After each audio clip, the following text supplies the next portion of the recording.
Chapter 4. It was 10 when Asakawa got home. As soon as he entered the apartment, he softly opened the bedroom door and checked the sleeping faces of his wife and daughter. No matter how tired he was when he got home, he always did this. There was a note on the dining room table. Mr. Takayama called. Asakawa had been trying to call Ryuji all day long, but he hadn't been able to catch him at home. He was probably out and about on his own investigations. Maybe he has something, thought Asakawa as he dialed. He let it ring 10 times. No answer. Ryuji lived alone in his East Nakano apartment. He wasn't home yet. Asakawa took a quick shower, opened a beer, and tried calling again. Still not home. He switched to whiskey on the rocks. He'd never been able to get a good night's sleep without alcohol. Tall and slender, Asakawa had never in his life had an illness worth the name. To think that this was how he was sentenced to die. Part of him still felt it was a dream, that he'd reached 10 o'clock on October 18th without having understood the video or figured out the charm. But in the end, nothing would happen, and the days would stretch out before him as they always had. Oguri would wear a mocking expression and expound on the foolishness of believing in superstitions, while Ryuji would laugh and say, "We just don't understand how the world works." And his wife and daughter would greet their daddy with these same sleeping faces. Even a passenger on an airplane falling from the sky can't shake the hope that he'll be the one to survive. He drained his third glass of whiskey and dialed Ryuji's number a third time. If he didn't answer this time, Asakawa was going to give up for the night. He heard 7 rings, then a click as someone picked up the receiver. "What the hell have you been up to all this time?" he shouted, without even checking to see who he was talking to. Thinking he was addressing Ryuji, he allowed his anger full vent, which only served to emphasize the strangeness of the relationship. Even with his friends, Asakawa always maintained a certain distance and carefully controlled his attitude. But he had no qualms about calling Ryuji every name in the book. And yet, he'd never once thought of Ryuji as a truly close friend. But, surprisingly, the voice that answered wasn't Ryuji's. "Hello? Excuse me?" It was a woman, startled from having been yelled at out of nowhere. "Oh, sorry. Wrong number." Asakawa started to hang up. "Are you calling for Professor Takayama?" Well, yes, as a matter of fact I am." "He's not back yet." Asakawa couldn't help but wonder who this young, attractive voice belonged to. He figured it was a safe bet she wasn't a relative, since she'd called him Professor. A lover? Couldn't be. What girl in her right mind would fall for Ryuji? "I see. My name is Asakawa." "When Professor Takayama returns, I'll have him call you. That's Mr. Asakawa, right?" Even after he had replaced the receiver, the woman's soft voice continued to ring pleasantly in his ears. Futons were usually only used in Japanese-style rooms, with tatami mat floors. Their bedroom was carpeted, and had originally had a Western-style bed in it, but when Yoko was born they took it out. They couldn't have a baby sleeping on a bed, but the room was too small for a crib and a bed, so they were forced to get rid of their double bed and switch to futons, rolling them up every morning and spreading them out again every night. They lay 2 futons side by side, and the 3 of them slept together. Now Asakawa crawled into the open space on the futons. When the 3 of them went to bed at the same time, they always slept in the same positions. But Shizu and Yoko were restless sleepers, so when they went to bed before Asakawa, it was less than an hour before they had rolled around and sprawled all over. As a result, Asakawa ended up having to fit himself into whatever space was left. If he was gone, how long would it take for that space to be filled? Asakawa wondered. It wasn't that he was worried about Shizu remarrying, necessarily.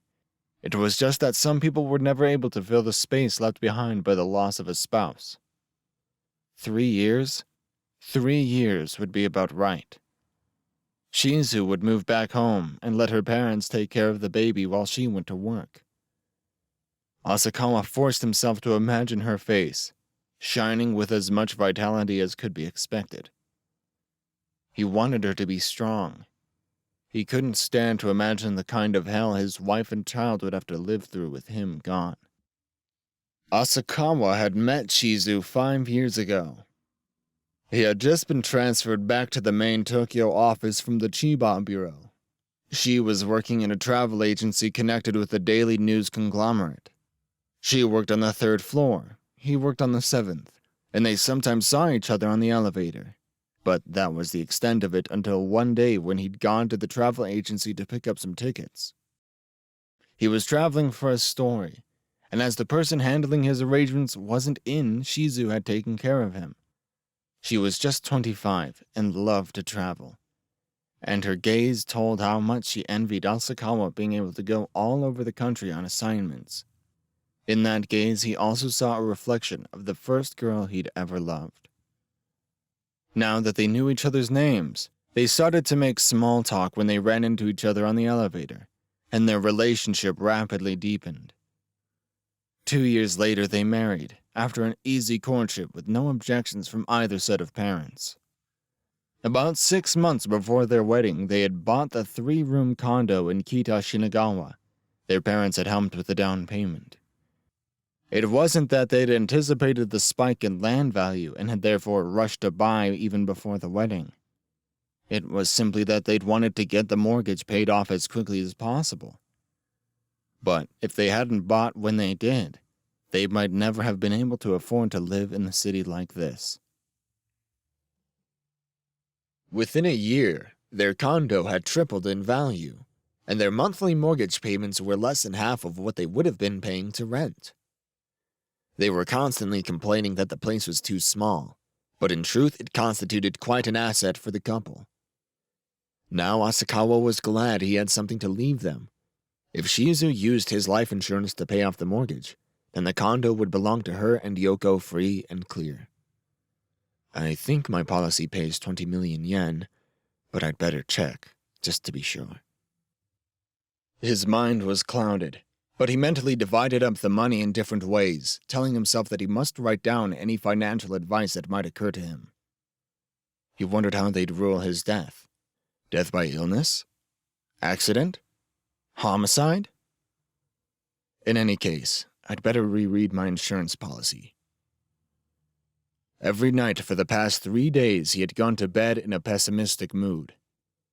He wondered how to influence a world he would have disappeared from, and thought about leaving a sort of last testament. October 14th, Sunday. The next morning, Sunday, Asakawa dialed Ryuji's number as soon as he woke up. Yeah, answered Ryuji, sounding for all the world like he'd just woken up. Asakawa immediately remembered his frustration of the night before, and barked into the receiver.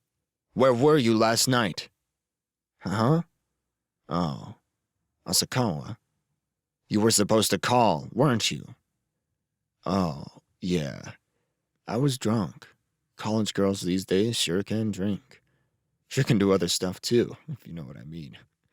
Ooh, I'm exhausted. Asakawa was momentarily at a loss. It was like the past 3 days were just a dream. He felt foolish for having taken everything so seriously. Well, I'm on my way over. Wait for me, said Asakawa, hanging up the phone. To get to Ryuji's place, Asakawa rode the train to East Nakano and then walked for 10 minutes in the direction of Kami Ochiai. As he walked, Asakawa reflected hopefully that even though Ryuji had been out drinking the night before, he was still Ryuji. Surely he found something. Maybe he'd even solved the riddle and had gone out drinking and carousing to celebrate. The closer he drew to Ryuji's apartment, the more upbeat he became, and he began to walk faster. Asakawa's emotions were wearing him out, bouncing back and forth between fear and hope, pessimism and optimism. Ryuji opened the door in his pajamas. Unkempt and unshaven, he'd obviously just gotten out of bed. Asakawa couldn't take his shoes off fast enough. He was still in the entryway when he asked, "Have you learned anything?" "No, not really. But come in," said Ryuji, scratching his head vigorously. His eyes were unfocused, and Asakawa knew at a glance that his brain cells weren't awake yet. "Come on, wake up. Drink some coffee or something." Feeling like his hopes had been betrayed, Asakawa put the kettle on the stove with a loud clatter. Suddenly, he was obsessed with the time. The two men sat cross-legged on the floor in the front room. Books were stacked all along one wall. "So, tell me what you've turned up," said Ryuji, jiggling his knee. There was no time to waste. Asakawa collected everything he'd learned the day before and laid it out chronologically. First, he informed Ryuji that the video had been recorded from the television in the cabin beginning at 8 p.m. on August 26th. "Really?" Ryuji looked surprised. He, too, had assumed it had been made on a video camera and then brought in later. "Now that's interesting. But if the airwaves were hijacked as you say, there should be others who saw the same thing." "Well, I called our bureaus in Atami and Mishima and asked about that. But they say they haven't received any reports of suspicious transmissions flying around South Hakone on the night of August 26th. I see. Ryuji folded his arms and thought for a while. Two possibilities come to mind. First, everybody who saw the transmission is dead. But hold on. When it was broadcast, the charm should have been intact. So... And anyway, the local papers haven't picked up on anything, right? Right. I've already checked that out. You mean whether or not there were any other victims, right? There weren't. None at all. If it was broadcast, then other people should have seen it. But there haven't been any other victims. Not even any rumors. But remember when AIDS started to appear in the civilized world? At first, doctors in America had no idea what was going on. All they knew was that they were seeing people die from symptoms they'd never encountered before. All they had was a suspicion of some strange disease. They only started calling it AIDS 2 years after it appeared. That kind of thing happens. The mountainous valleys west of the Tana Ridge only contained a few scattered farmhouses on the lower reaches of the Atami-Kanami Highway. If you gazed south, all you could see was South Hakone Pacific land, isolated in its dreamy alpine meadows. Was something invisible at work in that land? Maybe lots of people were dying suddenly, but it just hadn't made it into the news yet. It wasn't just AIDS. Kawasaki disease, first discovered in Japan, had been around for 10 years before it was officially recognized as a new disease. It was still only a month and a half since the phantom broadcast had been accidentally caught on videotape. It was quite possible that the syndrome hadn't yet been recognized. If Asakawa hadn't discovered the common factor in 4 deaths, if his niece hadn't been among them, this illness would probably still be sleeping underground. That was even scarier. It usually took hundreds, thousands of deaths before something was officially recognized as a disease. We don't have time to go door to door down there talking to residents. But, Ryuji, you mentioned a second possibility. Right. Second, the only people who saw it are us and the 4 young people. Hey, do you think the grade school brat who recorded this knew that broadcast frequencies are different from region to region? What they're showing on Channel 4 in Tokyo might be broadcast on a completely different channel out in the country. A dumb kid wouldn't know that. Maybe he set it to record according to the channel he watches in Tokyo. What are you getting at? Think about it. Do people like us, who live in Tokyo, ever turn to Channel 2? It's not used here. Aha! So the boy had set the VCR to a channel a local would never have used. Since they were recording while watching something else, he hadn't actually seen what was being recorded. In any event, with the population so sparse in those mountains, there couldn't be too many viewers in the first place. Either way, the real question is, where did the broadcast originate from?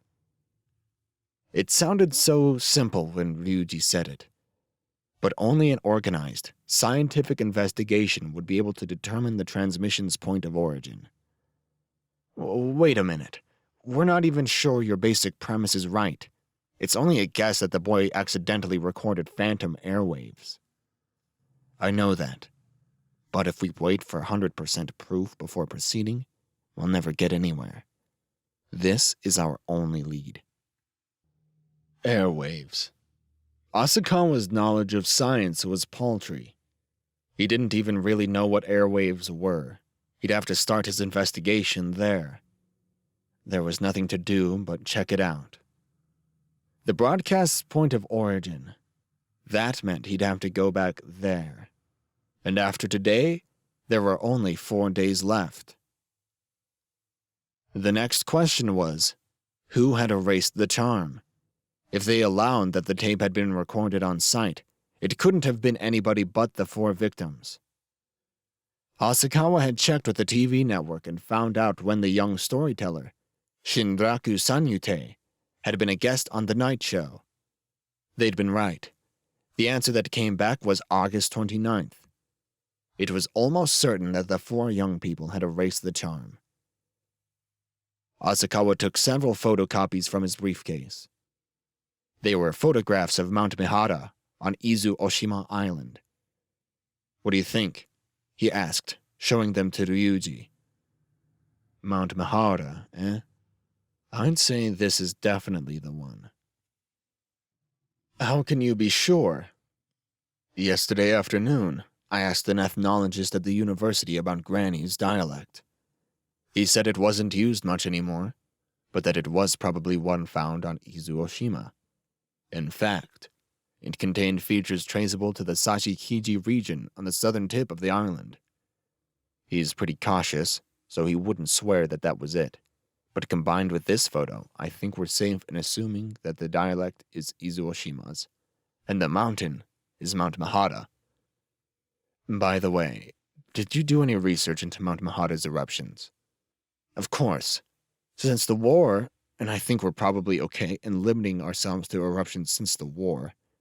Considering developments in film technology, this seemed a safe assumption. Right. Now, are you with me?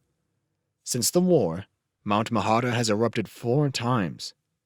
The first time was in 1950 to 1951. The second was in 57, and the third was in 74. The 4th time I'm sure we both remember well, the autumn of 1986. The 57 eruption produced a new crater. 1 person died and 53 were injured. Considering when video cameras came out, I guess we're looking at the 86 eruption, but I don't think we can be sure yet. At this point, Ryuji seemed to remember something and started rummaging around in his bag. He pulled out a slip of paper. Oh, yes. Evidently, this is what she's saying. The gentleman kindly translated it into standard Japanese for me. Asakawa looked at the scrap of paper, on which was written, "How has your health been since then? If you spend all your time playing in the water, monsters are bound to get you. Understand? Be careful of strangers. Next year, you're going to give birth to a child. You listen to Granny now, because you're just a girl. There's no need to worry about local people." Asakawa read through it twice, carefully, and then looked up. What is this? What does it mean? How should I know? That's what you're going to have to find out. We've only got 4 days left! Asakawa had too many things to do. He didn't know where to start. His nerves were on edge and he'd begun to lash out. Look, I've got 1 more day to spare than you. You're the point man on this. Act like it. Give it your all. Suddenly, misgivings began to well up in Asakawa's heart. Ryuji could abuse his extra day if, for example, he came up with 2 guesses as to the nature of the charm. He could tell Asakawa about one, and wait for Asakawa's survival or death to tell him which one was right. That single day could turn into a powerful weapon. It doesn't really matter to you if I live or die, does it, Ryuji? Sitting there calmly like that, laughing. Asakawa wailed, knowing as he did that he was becoming shamefully hysterical. You're talking like a woman now. If you've got time to bitch and whine like that, you want to use your head a bit more. Asakawa still glared at him resentfully. I mean, how would you prefer I put it? You're my best friend. I don't want you to die. I'm doing my best. I want you to do your best too.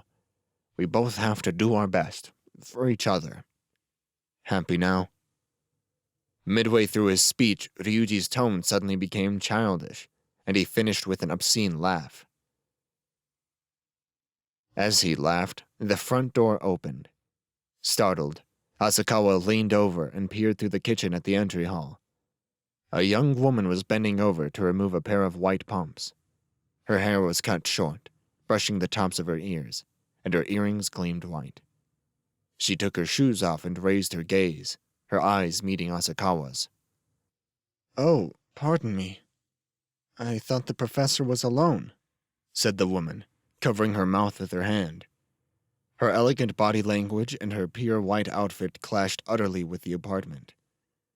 Her legs below her skirt were slim and willowy, her face slender and intelligent. She looked like a certain female novelist who appeared in TV commercials. Come in. Ryuji's tone had changed. The vulgarity was concealed beneath a newfound dignity. Allow me to introduce you. This is Miss Mai Takano from the philosophy department at Fukuzawa University. She's one of the department's star pupils, and always pays close attention in my classes. She's probably the only one who really understands my lectures. This is Kazuyuki Asakawa from the Daily News. He's my best friend.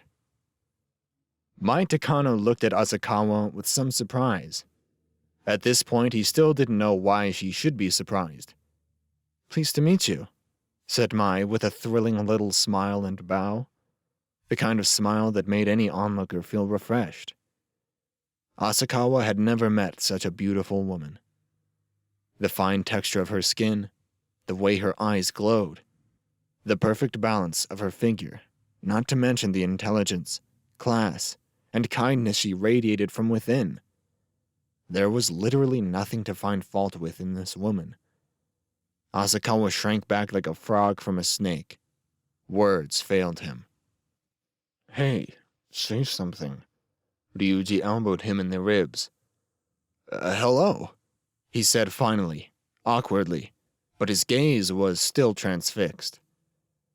Professor, were you out last night? Asked Mai, gracefully sliding her stockinged feet 2 or 3 steps closer. Actually, Takabayashi and Yagi invited me out with them. So, now that they were standing next to each other, Asakawa could see that Mai was a good 10 centimeters taller than Ryuji. She probably only weighed half as much as he did, though. I wish you'd tell me if you're not coming home. I waited up for you. Asakawa suddenly returned to his senses. This was the voice he'd spoken to last night. This was the woman who'd answered the phone when he'd called. Meanwhile, Ryuji was hanging his head like a boy scolded by his mother. Well, never mind. I'll forgive you this time. Here, I brought you something. She held out a paper bag. I washed your underwear for you. I was going to straighten up here, too, but you get angry when I move your books. From this exchange, Asakawa couldn't help but guess the nature of their relationship. It was obvious that they were not only teacher and student, but lovers as well. On top of that, she'd waited here alone for him last night. Were they that close? He felt the kind of annoyance he sometimes felt when he saw a badly mismatched couple, but this went far beyond that. Everything to do with Ryuji was crazy. Then there was the love in Ryuji's eyes as he gazed at Mai. He was like a chameleon, changing his expression, even his speech patterns. For an instant, Asakawa was mad enough to want to open Mai's eyes by exposing Ryuji's crimes. "It's nearly lunchtime, Professor. Shall I fix something? Mr. Asakawa, you'll be staying too, won't you? Have you any requests?" Asakawa looked at Ryuji, uncertain how to respond. "Don't be shy. Mai is quite the chef." "I'll leave it up to you," Asakawa finally managed to say. Mai immediately left for a nearby market to buy ingredients for lunch. Even after she had gone, Asakawa stared dreamily toward the door. "Man, you look like a deer caught in the headlights of a car," said Ryuji with an amused leer. "Oh, sorry. Look, we don't have time for you to space out like this." Ryuji slapped Asakawa lightly on the cheek. "We have things to talk about while she's gone." "You haven't shown Mai the video." "What do you think I am?" "Okay then, let's get through it. I'll go after we eat." "Right. Now, the first thing you have to do is find the antenna." "The antenna?" "You know, the spot where the broadcast originated." He couldn't afford to relax then.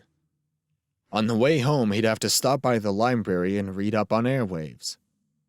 Part of him wanted to rush down to South Hakone now, but he knew it would be quicker in the long run to do some background reading first, to get an idea of what he was looking for. The more he knew about the characteristics of airwaves and about how to track down pirate broadcasts, the more options he'd be able to give himself.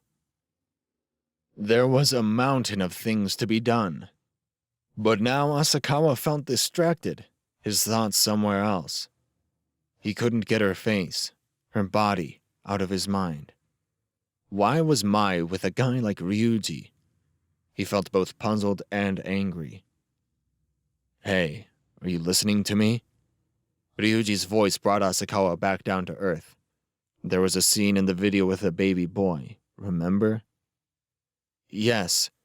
He chased Mai's image from his mind momentarily and recalled the vision of the newborn, covered in slippery amniotic fluid. But the transition didn't go well. He ended up imagining Mai wet and naked. "When I saw that scene, I got a strange sensation in my own hands. Almost as if I were holding that boy myself." Sensation. Holding someone. In the arms of his imagination, he was holding first Mai and then the baby boy, in blinding succession. Then, finally, he had it. The feeling he'd had watching the video, of holding the infant and then throwing both hands up in the air. Ryuji had felt the exact same sensation. This had to be significant. I felt it too. I definitely felt something wet and slippery. You too, huh? So what does it all mean? Ryuji got down on all fours, bringing his face up close to the television screen as he replayed that scene. It lasted about 2 minutes, the baby boy giving his birth cry all the while. They could see a pair of graceful hands beneath the child's head and bottom. Wait a minute, what's this? Ryuji paused the video and began to advance it a frame at a time. Just for a second, the screen went dark. Watching it at normal speed, it was so brief as to be hardly noticeable. But watching it over and over, frame by frame, it was possible to pick out moments of total blackness. There it is again, cried Ryuji. For a time he arched his back like a cat and stared at the screen intently, and then he moved his head back and his eyes darted around the room. He was thinking furiously. Asakawa could tell by the movements of his eyes. But he had no idea what Ryuji was thinking. In all, The screen went dark 33 times during the course of the 2-minute scene. So what? Are you telling me you've been able to figure something out just from this? It's just a glitch in the filming. The video camera was defective. Ryuji ignored Asakawa's comment and began to search through other scenes. They heard footsteps on the outside stairs. Ryuji hurriedly pushed the stop button. Finally, the front door opened and Mai appeared, saying, "I'm back." The room was once again wrapped in her fragrance. It was Sunday afternoon, and families with children were playing on the lawn in front of the city library. Some fathers were playing catch with their boys. Others were lying on the grass, letting their kids play. It was a beautiful, clear Sunday afternoon in mid-October, and the world seemed blanketed in peace. Faced with this scene, Asakawa suddenly wanted nothing more than to rush home. He'd spent some time on the 4th floor in the natural sciences section, boning up on airwaves, and now he was just staring out the window, looking at nothing in particular. All day he'd found himself drifting off like this. All sorts of thoughts would come to him, without rhyme or reason. He couldn't concentrate. Probably it was because he was impatient. He stood up.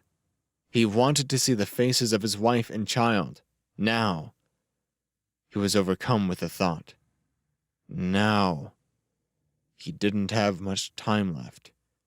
Time to play with his daughter on the lawn like that. Asakawa got home just before 5. Shizu was making dinner. He could read her bad mood as he stood behind her and watched her slice vegetables. He knew the reason, too, all too well. He finally had a day off, but he'd left her early that morning, saying only, "I'm going to Ryuji's place." If he didn't look after Yoko once in a while, at least when he had a day off, Shizu tended to feel swamped by the stresses of raising a child. And to top it off, he'd been with Ryuji. That was a problem. He could have just lied to her, but then she wouldn't have been able to contact him in an emergency. There was a call from a realtor, said Shizu, not missing a beat with the knife. What about? He asked if we were thinking about selling. Asakawa had sat Yoko on his knee and was reading her a picture book. She most likely didn't understand, but they were hoping that if they exposed her to a lot of words now, maybe they'd accumulate in her head and then come flowing out like a burst dam when she got to be 2 or so. Did he make a good offer? Ever since land prices had begun to skyrocket, realtors had been trying to get them to sell. 70 million yen. That was less than before. Still, it was enough to leave quite a bit for Shizu and Yoko, even after they paid off the mortgage. So what did you tell him? Wiping her hands on a towel, Shizu finally turned around. I told him my husband wasn't home. That's how it always went. My husband's not at home, she'd say, or I'd have to talk it over with my husband first. Shizu never decided anything on her own. He was afraid she'd have to start soon. What do you think? Maybe it's time we considered it. We'd have enough to buy a house in the suburbs with a yard. The realtor said so, too. It was the family's modest dream to sell the condo they were living in now and build a big house in the suburbs. Without capital, a dream was all it would ever be. But they did have this one powerful asset, a condo in the heart of the city. They had the means to make that dream come true, and every time they spoke of it now, it was with excitement. It was right there. All they had to do was reach out their hands. And then, we could have another baby, too. It was perfectly clear to Asakawa just what Shizu was seeing in her mind's eye. A spacious suburban residence, with a separate study room for each of their 2 or 3 kids, in a living room large enough that she needn't be embarrassed no matter how many guests dropped in. Yoko, on his knee, started to act up. She'd noticed that her daddy's eyes had strayed from the picture book, that his attention was focused on something besides herself, and she was registering her objections. Asakawa looked at the picture book once more. Long, long ago, Marshy Land was called Marshy Beach because the reed-thicked marshes stretched all the way down to the seashore. As he read aloud, Asakawa felt tears well up in his eyes. He wanted to make his wife's dream come true. He really did. But he only had 4 days left. Would his wife be able to cope when he died of unknown causes? She didn't yet know how fragile her dream was, how soon it would come crashing down. By 9 p.m., Shizu and Yoko were asleep as usual. Asakawa was preoccupied by the last thing Ryuji had brought up. Why did he keep replaying the scene with the baby? And what about that old woman's words? Next year you're going to have a child. Was there a connection between the baby boy and the child the old woman mentioned? And what about the moments of total blackness? 30-odd times they occurred, at varying intervals. Asakawa thought he'd watch the video again, to try and confirm this. Ryuji had been looking for something specific, no matter how capricious it had seemed at the time. Ryuji had great powers of logic, of course, but he also had a finely tuned sense of intuition. Asakawa, on the other hand, specialized in the work of dragging out the truth through painstaking investigation. Asakawa opened the cabinet and picked up the videotape. He went to insert it into the video deck, but just at that moment, he noticed something that stayed in his hand. Wait a minute. Something's not right. He wasn't sure what it was, but his sixth sense was telling him something was out of the ordinary. More and more he was sure that it wasn't just his imagination. He really had felt something was funny when he touched the tape. Something had changed, ever so slightly. What is it? What's different? His heart was pounding. This is bad. Nothing about this is getting any better. Think, man. Try to remember. The last time I watched this, I rewound it. And now the tape's in the middle, about a third of the way through. That's right about where the images end, and it hasn't been rewound. Somebody watched it while I was away. Asakawa ran to the bedroom. Shizu and Hyoko were asleep, all tangled up together. Asakawa rolled his wife over and shook her by the shoulder. Wake up, Shizu! Wake up! He kept his voice low, trying not to awaken Yoko. Shizu twisted her face into a scowl and tried to squirm away. I said, wake up! His voice sounded different from usual. What's wrong? We have to talk. Come on. Asakawa dragged his wife out of bed and pulled her into the dining room. Then he held the tape out to her. Did you watch this? Taken aback by the ferocity of his tone, Shizu could only look back and forth from the tape to her husband's face. Finally, she said, Was I not supposed to? What are you so mad about? She thought. Here it is Sunday, and you're off somewhere, and I'm bored. And then there was that tape you and Ryuji were whispering over, so I pulled it out. But it wasn't even interesting. Probably just something the boys in the office cooked up anyway. Shizu remained silent, only talking back in her mind. There's no call for you to get so upset about it. For the first time in his married life, Asakawa felt a desire to hit his wife. You idiot! But somehow he managed to resist the urge and just stood there, fist clenched.